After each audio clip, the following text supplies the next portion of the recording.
Hi friends, welcome to Jyothisri homely vlogs. ఎలా ఉన్నారండి? అందరూ బాగున్నారా ఫ్రెండ్స్? మనకైతే ఫిబ్రవరి 16వ తారీఖున రథసప్తమి కదండి. రథసప్తమి రోజు మనము సూర్యభగవానుడికి రథం ఎలా తయారు చేయాలో చూద్దామండి. ఈ వీడియో అయితే పూర్తిగా చూడండి. నచ్చితే లైక్ చేయండి, షేర్ చేయండి, కామెంట్ చేయండి, అలాగే సబ్స్క్రైబ్ కూడా చేసుకోండి. మీకు యూస్ఫుల్ అనిపిస్తే మీ ఫ్రెండ్స్ అండ్ ఫ్యామిలీ మెంబర్స్ కూడా షేర్ చేయండి.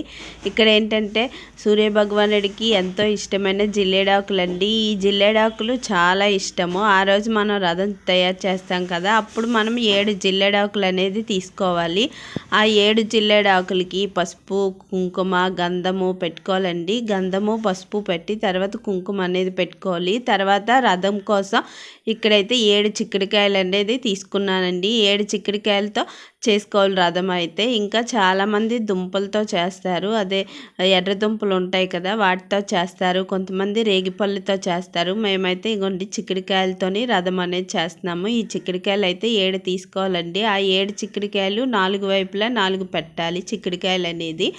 తర్వాత పైన 3 చిక్కుడుకాయలు అనేది పెట్టాలండి. పెట్టి మన దగ్గర చీపురు పుల్లలు ఉంటాయి కదా, ఆ పుల్లలతోని ఇలాగా రథం షేప్లో చేసుకోవాలండి.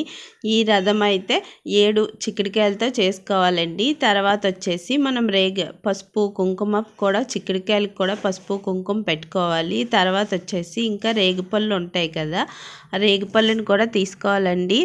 ఈ రోజైతే మనము రథసప్తమి రోజు అయితే రేగిపళ్ళే కదా బాగా వాడుతాము. ఆ రోజు రేగిపళ్ళు అంటే ఇష్టము సూర్యదేవుడికి అయితే. ఇంకా ఇక్కడ ఒక రూపాయి కాయిన్ తీసుకొని రూపాయి కాయిన్ కూడా పసుపు, గంధము, కుంకుమ అనేది పెట్టుకోవాలండి. పెట్టుకున్న తర్వాత మనము రేగిపళ్ళను కూడా 7 రేగిపళ్ళు అనేది పెట్టుకోవాలి. ఇంకా ఈ రథంలోనైతే 7 రేగిపళ్ళను కూడా పెట్టుకోవాలి. ఇంకా చూసారు కదా రథం అయితే తయారైపోయింది. ఇంకా మనం వైట్ క్లాత్ని తీసుకొని పసుపులో ముంచుకొని ఆ క్లాత్ని కూడా పసుపు, కుంకుమ, గంధం పెట్టి ఆ రథం మీద అయితే వేసుకోవాలండి. అంతే ఫ్రెండ్స్. ఈ వీడియో కనుక నచ్చినట్టయితే ప్లీజ్ లైక్ చేసి సబ్స్క్రైబ్ చేసుకోండి.